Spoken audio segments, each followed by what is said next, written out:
Coming up on MovieBuff, it's a right royal romance in the young Victoria. Michelle Williams plays a woman in search of her best friend in Wendy and Lucy.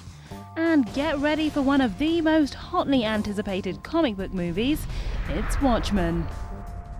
And I mean to devote my life to the service of my country. The Young Victoria is, as it says on the tin, a film about Queen Victoria's early years. Emily Blunt plays the monarch, while Rupert Friend takes on the role of Prince Albert. Because it would make me happier than anything. Too happy, really, if you would agree to what I wish. And stay with you. And stay with me. And marry you. And marry me. As well as her marriage to Albert, the movie charts Victoria's ascension to the throne at the age of just 18 and her early turbulent years when her lack of political experience caused her problems.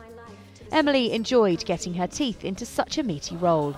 I fell in love with her, with everything that I read. I mean, she was so emotional, such a firecracker, and so different actually from the preconception that I had of her. She does appear very human as she struggles to find her feet in her new job as the Queen of the United Kingdom of Great Britain and Ireland. Despite being successful actors, Emily and Rupert say they understand what it's like to feel out of your depth. I'm always convinced that I should probably go home. Couple of frauds. Yeah, you always have this weird imposter feeling, and you just sort of think that someone's going to go, all right, game's over. I get You're a real out. job. Yeah. Now, they're not the only famous faces in the film. It was actually the Duchess of York's idea to make a movie about Victoria's early years. Now, she has a producer credit, and her daughter Beatrice has a small cameo role. Beatrice makes a fleeting big-screen debut in a non-speaking part as a lady-in-waiting to the monarch, her great-great-great-great-grandmother. So, when you see the film, not only enjoy a beautiful period drama, but see if you can spot Princess Beatrice. Not since Homeward Bound has there been a true American tale of love between an owner and their pet. Wendy and Lucy is a far cry, however, from that Disney classic. Michelle Williams stars as Wendy travelling to Alaska with her dog Lucy to embark on a lucrative new summer job. But the pair run into trouble in a small American town when Wendy's car breaks down, leaving them stranded.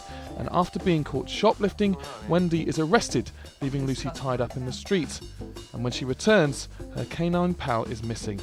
The dream new life quickly descends into an economic meltdown, paying for car repairs and legal fines.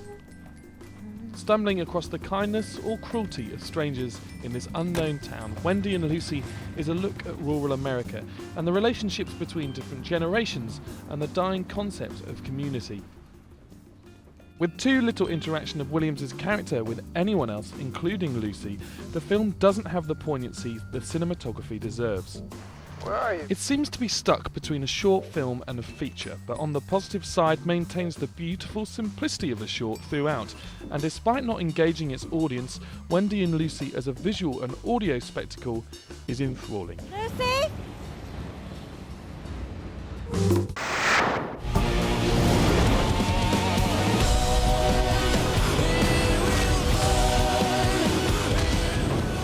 Fling on a mask and cape in real life and you're bound to get a few looks. But in the world of comics, you'll be hailed as a saviour. That is unless you're in Watchmen, as this cape is about costume crusaders who are so hated, they've been outlawed. For society's only protection. From what? You kidding me? From themselves. It's a very much in-your-face look at what would happen if superheroes existed, and basically says they'd be flawed and screwed up, and you're looking at two of the more flawed and screwed up characters that you'll ever see. That's Jeffrey Dean Morgan, who plays the comedian, while the man next to him, Jackie Earle Haley, stars as Rorschach. And here's a quick run through the rest of the crime-fighting crew. Sally Jupiter is my character, and she was an original member of the Minutemen. And I play Dan Dryberg, who is also AKA Night Owl 2.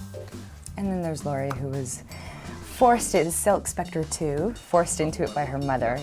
Lastly, Billy Crudup plays the blue one, Dr. Manhattan, while Matthew Good is Ozymandias. Notice the absence of huge Hollywood names, although not everyone thought that was such a good plan. I would have preferred to have met some of the stars. Yeah. You'd have preferred Tom Cruise. Yeah, well, yeah, you know, I mean... Anybody. Anyone, really. Yeah, fair enough. I know that I would have too. The story's based on the 1987 work by writer Alan Moore and went on to become one of the most acclaimed graphic novels of all time.